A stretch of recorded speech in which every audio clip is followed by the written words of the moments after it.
Hello and people, kembali lagi bersama saya Kenny Ariwidiasari di episode edisi Ngopi Sore bareng dokter. Saat ini saya sudah bersama dengan Dr. Shirley, spesialis anak di Rumah Sakit National Hospital Surabaya. Mari kita kenalan dulu yuk. Halo N Habibal. Halo dokter, sore-sore ini kita mau bahas terkait dengan keunggulan dari alat tercanggih di National Hospital Surabaya. Ini adalah ekokardiografi ya dok ya. Yang mungkin banyak dari NH people belum tahu ekokardiografi ini apa dan bagaimana cara kerjanya dokter. Jadi ekokardiografi itu mesin yang digunakan untuk melakukan pemeriksaan USG jantung. Oke. Gitu. Oke, kalau dari eko jantung itu sendiri dok, apa saja yang bisa dideteksi oleh ekokardiografi ini dok? Jadi dari pemeriksaan ekokardiografi atau USG jantung ini itu kita bisa mendeteksi ukuran dan bentuk jantung. Jadi ke morfologi jantungnya, kemudian fungsi-fungsi katup jantung, gerakan otot jantung, terus aliran darahnya, serta mencari kelainan struktural jantung seperti kalau ada defek atau septum yang berlubang, pembuluh darah yang belum menutup, atau sampai dengan tumor jantung. Oke, baik dokter. Menarik dok ya. Ekokardiografi ini sendiri baiknya nih untuk orang tua ini memeriksakan anaknya dengan screening ekokardiografi ini ketika anak saat keadaan baik-baik saja atau tampak sehat, atau nunggu gejala dulu baru diperiksakan ekokardiografi dok? Jadi ekokardiografi ini kan pemeriksaannya tuh non invasif ya, pakai USG. Jadi tidak ada radiasi, juga tidak ada kayak pembedahan atau tidak invasif. Jadi tidak melukai anak tersebut gitu. Nah, jadi kalau siapa sih yang memerlukan pemeriksaan ekokardiografi? Ya yang pertama itu kalau misalnya udah ada gejala ya, gejala yang mengarah ke arah jantung, seperti anaknya tuh mudah lelah, sesak nafas, ngongsrong gitu. Kemudian ada kebiruan di daerah bibir. Nah, itu kita wajib atau penting sekali untuk melakukan pemeriksaan ekokardiografi. Nah, atau anak-anak yang berat badannya tuh susah naik gitu. Tapi udah cek lab yang lain-lain tuh normal semua. Nah, itu kita perlu lah untuk screening jantung. Biasanya ada defek-defek atau lubang kecil yang mungkin itu bisa jadi salah satu penyebab berat badan tuh susah naik karena metabolismenya itu meningkat tinggi. Nah, terus kemudian yang kedua, kalau pada bayi-bayi prematur. Jadi bayi-bayi yang lahirnya itu kurang bulan, itu biasanya itu disertai dengan defek-defek jantung seperti paten foramen ovale, kemudian paten ductus arteriosus atau PDA. Itu banyak yang mengalami seperti itu dan itu bisa kita detek dengan pemeriksaan USG jantung. Nah, kemudian pasien-pasien dengan gangguan irama.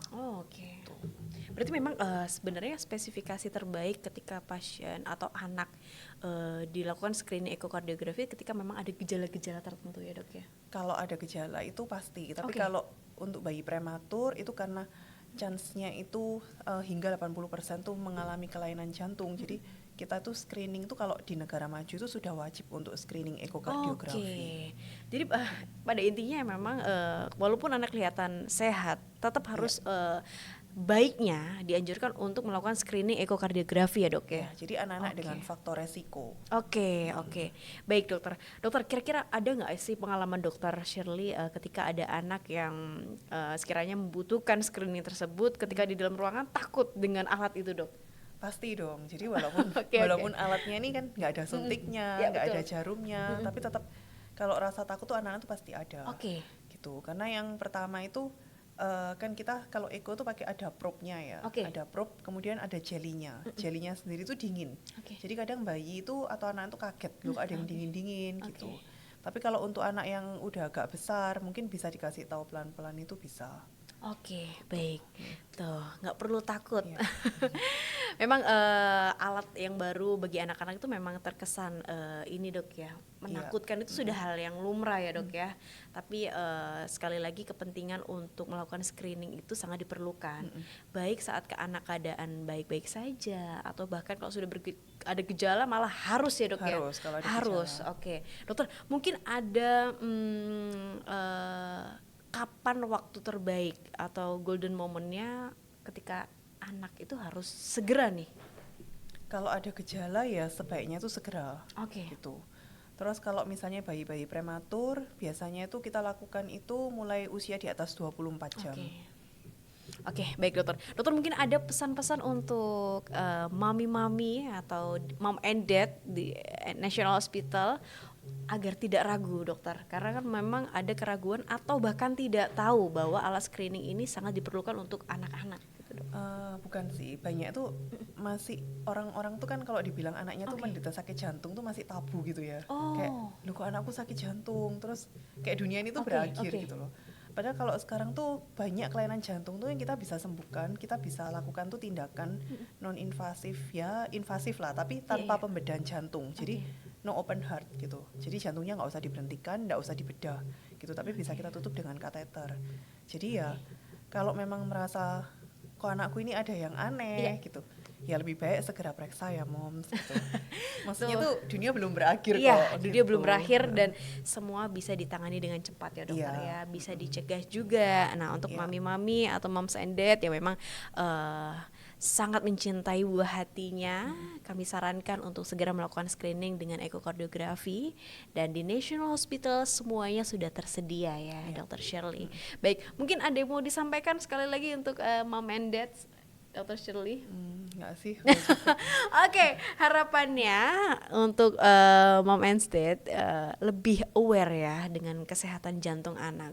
Memang untuk jantung itu agak sensitif ya dok ya.